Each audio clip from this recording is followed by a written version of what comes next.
अभी तक तो सिर्फ फिल्मों में ही सुनता आ रहा था, लेकिन आज माँ की बातों को सच होते देखा और उन पर यकीन हो गया कि हार में भी जीत छुपी होती है। यह कहानी एक छोटे से शहर आजमगढ़ की है। वहाँ दो दोस्त रहते थे जिनका नाम राजीव और रमन था। उन दोनों के बीच इतनी गहरी दोस्ती थी कि एक दूसरे से सभी बातें शेयर करते थे। रमन बताता है कि राजीव को दौड़ना बहुत पसंद है। एक दिन उनके शहर में दौड़ की प्रतियोगिता रखी गई, जिसमें राजीव दूसरे स्थान पर आया। इससे पहले मैंने राजीव को हारते हुए नहीं देखा था। जीतना तो जैसे उसकी आदत बन गई थी। पूरे आजमगढ़ में कोई ऐसा व्यक्ति नहीं था जो राजीव को हरा सके, इसीलिए तो सभी उसे दूसरा बोल्ट कहते थे। अक्सर लोग कहा भी करते थे कि यह लड़का दौड़ की प्रतियोगिता जीतने के लिए ही बना है। लेकिन उस दिन राजीव की हार ने सभी को आश्चर्यचकित कर दिया था। कोई नहीं समझ पा रहा था कि यह कैसे हो सकता है।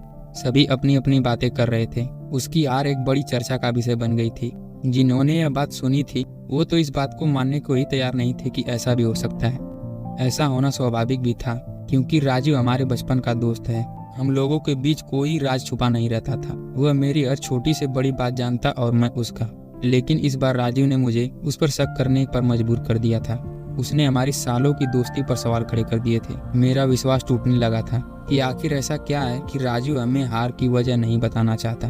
मैं उससे नाराज हो गया और अपने घर चला गया। 2 दिन बाद वह मुझसे मिलने के लिए मेरे घर आया, तो मैंने उससे बात करने के लिए इनकार कर दिया। उसने मुझे समझाने की काफ़ी कोशिश की, लेकिन मैं कुछ सुनने को तैयार ही नहीं था। आखिरकार राजीव को वह बात बतानी पड़ी। उसने बताया कि जब वह दौड़ने के लिए तैयार हो रहा था तो उसने एक लड़के को अपनी बहन से बात करते हुए सुना। उसकी बहन कह रही थी कि भाई, किसी भी हाल में तुम्हें यह दौड़ जीतनी होगी, तभी हम इससे मिलने वाली धनराशि से अपनी अम्मी का इलाज करा पाएंगे। वह लड़का अपनी माँ के इलाज के लिए हर हाल में दौड़ जीतना चाहता था।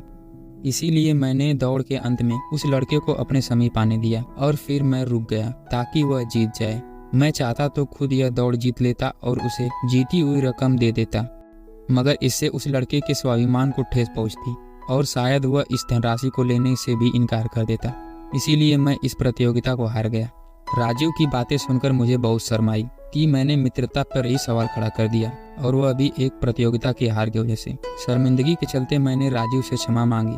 उसने मुझे समझाया कि दोस्ती में कभी कभी ऐसा भी होता है। राजीव के इस नेक कार्य से मैंने एक बात सीखी कि वाकई में हार कर भी जीत हासिल की जा सकती है, और इस जीत की खुशी दुगनी होती है। यह जानकर भी अगर राजीव यह प्रतियोगिता जीत जाता तो शायद वह लड़का अपनी माँ के इलाज के लिए यह धनराशि जुटा नहीं पाता और उसके सपने अधूरे ही रह जाते। राजीव की हार ने यह संदेश दिया है कि हम भारतीय धर्म जाति की बंदिशों से ऊपर उठकर सोचते हैं, तभी तो हमारे देश को अनेकता में एकता वाला देश कहा जाता है।